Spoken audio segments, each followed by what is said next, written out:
Hi everyone. So today we're doing like a quick kind of preserving of a small amount of chili peppers and making a chili garlic pasta with the peppers as well.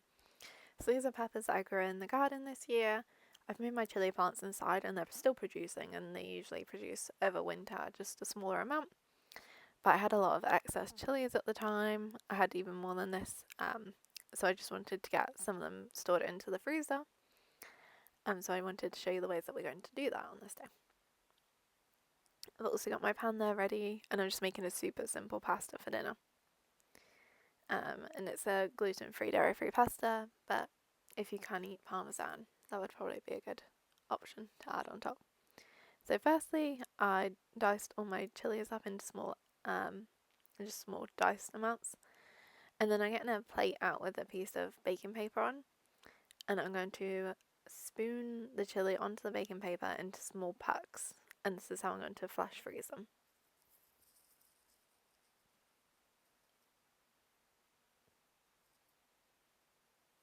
If you add oil, they'll stick together easier, but just the liquid in the chili makes them stick together anyway.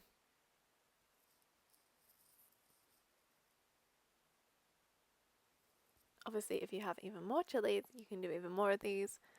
You can make chili oil, which I think would be fantastic. Chili honey, many things with chilies. That would be great. Hot sauce, of course. But I just wanted to quickly get these out the way. And I didn't have any big plans to make anything with them or save them up to make more. I thought I'd just chop these, and then when I need chili, I can just quickly grab it out the freezer, so it's a little bit easier. I am going to leave enough, obviously, to make the pasta with as well. I don't know how many chilies this was, like 1, 2, 3, 4, 5, 6, 7 or 8 chilies in the end. I did have a couple more that I forgot to do, and I've had a couple more since that I've cooked with as well. But I love to have things like this in the freezer. It just makes life a little bit easier sometimes.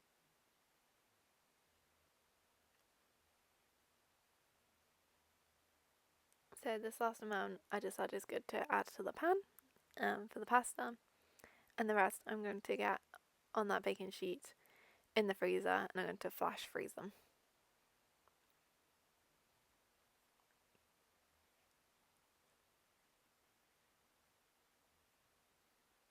So that's in the pan. I'll add some nice olive oil to that, a good amount, a good few tablespoons, and then I'm going to get that on low heat on the hob. At the same time, I'm just going to wipe off my board because the chilies are spicy and they'll hurt my hands. You probably want to use gloves for cutting lots of chilies. I just didn't, but you should because they do hurt your hands, and especially if you touch your eye, then it really hurts. But anyway, after that, I'm just going to chop up the garlic ready for the pasta. You could do the same thing with garlics though and make garlic packs and freeze them. But I don't do this on this day. I'm just making pasta now. But I will show you the way that we're going to use up the leftover chili as well.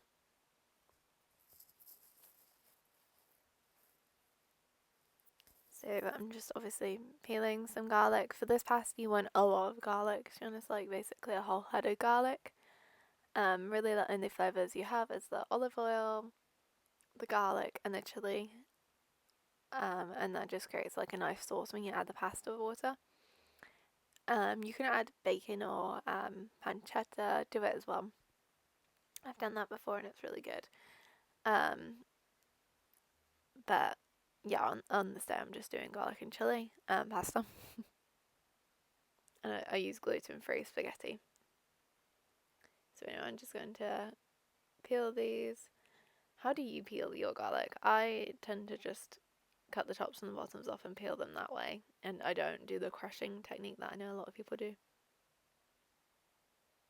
Just because it hurts my hand, honestly. It was a pretty big clove of garlic I'm using, so. Or head. A pretty big head of garlic I'm using. Not clove. I think I said clove at least. So we've got quite a lot of garlic here. You could definitely keep the peels and everything of the garlic to make broth as well, like vegetable broth, but I don't end up doing that. Oh, actually, I think I do keep them with the chilies. I'll need to check. We'll see in a minute.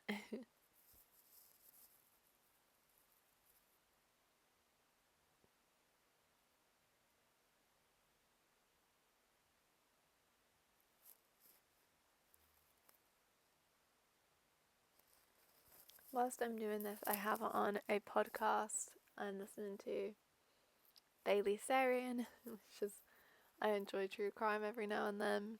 Quite a lot, actually. It just gives me some entertainment whilst I'm doing all the cutting and things. I do sometimes just put on music as well. Anyway, I've set out the rest of the video because it takes me quite a while to get the peels off this garlic. And then I want to do the same thing as with the chili, so I need to dice it out pretty finely to go into the pasta. Oh, actually, no, I'm completely wrong. I don't do that at all. I chop the garlic, how would you describe it? And just into like slices. So like flat slices, and then I add that to the chili as well. You want the chili and the olive oil to simmer for quite a while because that kind of creates a chili oil flavour that mixes with the pasta so well.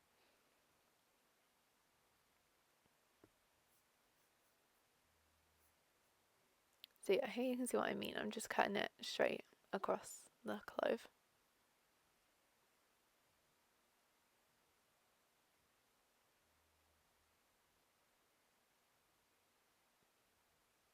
And I do keep getting pieces of garlic paper on me, but that's okay. So yeah, once we've got all this cut, we're going to add it to the pan as well. And at the same time, I have some hot water boiling to put my spaghetti in, and I've got my spaghetti in. The gluten-free spaghetti really only takes like 8 to 10 minutes to cook. It's not long at all. So I don't have to worry too much. I kind of got that on at the same time as putting the chili oil on, and then it'll be done by the time we're finished. So here they are together, and this is the pasta I'm using. You can see the garlic and the oil and the chili. And that's extra virgin olive oil. You want a good olive oil for this recipe because it's all you really taste. So yeah, this is the extra chili and garlic I have, which I got in the freezer, and I'll use that for like hot pots and stuff to make like a nice base.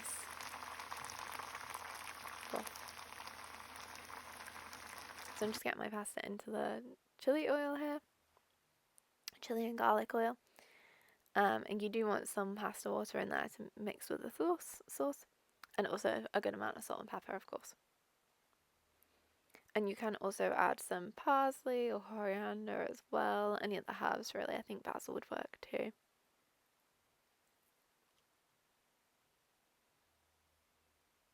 And you can see it's steaming quite a lot and bubbling quite a lot with all of the nice flavours going on there.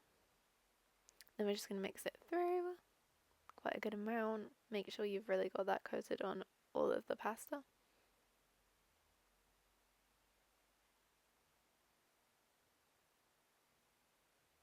It's such a super simple, easy dinner to do on a weeknight. Or any night, to be honest. It would be great with some garlic bread too.